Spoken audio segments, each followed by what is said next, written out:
புரியுதா? மன்னர் எக்கோடா கெட்டு போகட்டும், அதை பற்றி எங்களுக்கு பிரச்சனை இல்லை. காபாவில் தொழுகை நடக்குதா, ஹஜ்ஜு நடக்குதா, இதை பாருங்க எவ்வளோ ஃபெசிலிட்டி பண்ணியிருக்கோம். டாய்லெட்டில் ஏசி போட்டிருக்கோங்க. நபிசல்லாஹு டாய்லெட்டில் ஏசி இருந்துச்சா? எவ்வளோ ஃபெசிலிட்டி பண்ணியிருக்கோம். அதை பாருங்கள், அதை பார்த்து எங்களுக்கு புகழுங்க. ஹாதிமே அருமைன்னு எங்களுக்கு பட்டம் கொடுங்க. நபிசல்லாஹு காலத்தில் ஜம்சம் மதீனாவில் கிடைச்சதா? கிடைக்கல. நாங்கள் ஃபெசிலிட்டி பண்ணியிருக்கோம். எப்படி? இதை பாராட்டுங்க. இதுக்கு தனி ஏர்போர்ட்டு ஹஜ்ஜுக்கு. ஏன் அங்கெல்லாம் ஆப்ட் ஹவுஸ் ஏர்போர்ட்டு பெண்கள் வருவாங்க வேறு ஏர்போர்ட்டில்.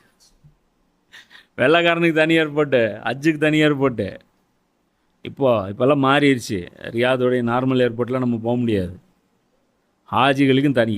இதுங்களுக்கு கணிச்சே வச்சுருக்கான். ஐயா வாங்கிட்டு ஏதோ ஒன்று கண்டது மாட்டிகிட்டு வந்துடுறானுங்க.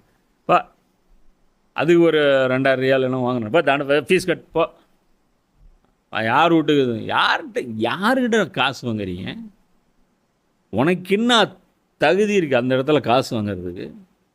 அப்போ இப்போ 2024 முன்னாடி வாங்கலை இல்லையா? 23 முன்னாடி வாங்கலை. ஏன் வாங்கலை? ஏன் இப்போ மட்டும் உம்ராவுக்கு வந்து டேக்ஸ் போடுற? இந்த காசு வாங்கி கூத்தடிக்க போகிற நீ. ரொனால்டோக்கு பணம் கொடுக்குற 757 கோடி 800 கோடியா அவனுக்கு ஃபீஸு? 800 கோடி ரூபா சம்பளம். ஐபிஎல்லில் 10 கோடி 14 கோடி எடுக்கிறாங்களா? அதெல்லாம் பிச்சை காசு. மொத்த பட்ஜெட் ஐபிஎல்லோடைய பட்ஜெட் அவனுக்கு சம்பளம் என்ன?